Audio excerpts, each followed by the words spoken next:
विश्वास। अब सर गुजरात और हिमाचल के नतीजे आए हैं, एमसीडी के भी नतीजे आए हैं, तो शुरुआत तो वहीं से करेंगे। क्या इस आरोप में दम एक बार फिर से दिखता है कि 13 सीटों पर लड़ने वाले ओवैसी साहब ने बीजेपी का काम आसान कर दिया, इसीलिए लोग कह रहे हैं कि किसके साथ थे? बीजेपी के साथ थे। कल आपका एक प्रोग्राम देख रहा था मैं वीडियो पे, उसमें एक भाजपा के एमपी साहब से पूछा गया कि आपके कितने बच्चे हैं, तो उन्होंने कहा था कि मैं इसकी जिम्मेदारी कांग्रेस पे डालता हूं।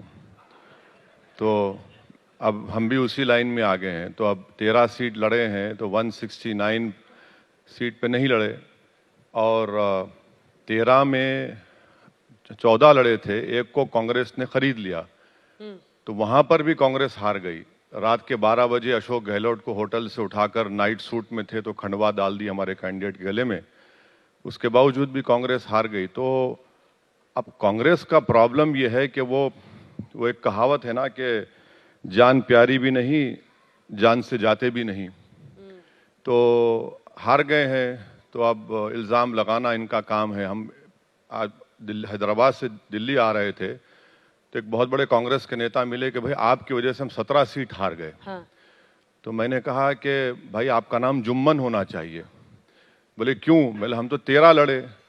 बोले नहीं, हमारे एक पार्टी के जनरल सेक्रेटरी ने कह दिया हमको। तो हमने कहा कि भाई आपके पार्टी के जनरल सेक्रेटरी की काबिलियत ये है कि वो किंग चार्ल्स की इंग्लिश में बोलते हैं, वही उनकी काबिलियत है, उनको ये तक पता नहीं है। तो ये कांग्रेस का मामला है भाई। हम तो छोड़ दिए थे 169, ऊपर से आप वोट बैंक आपका इतना गिर गया, तो इसमें कोई दम नहीं है, ये झूठ है। और मैं फिर से कह रहा हूँ कि मुस्लिम समाज को ये बात समझनी चाहिए कि कांग्रेस से उनका रोमांस या इश्क अब ख़त्म करना चाहिए, क्योंकि वो बीजेपी को नहीं हरा पाएंगे। और इसीलिए ज़रूरी है कि भारत के बहुत से प्रदेशों में, ख़ास तौर से मुसलमान, दलित, आदिवासी को अपने इंडिपेंडेंट लीडरशिप को बनाना पड़ेगा।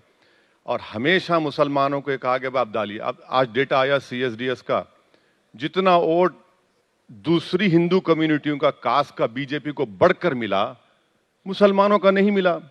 उतना ही 2017 से कम मिला, उसके बावजूद भी बीजेपी जीत गई।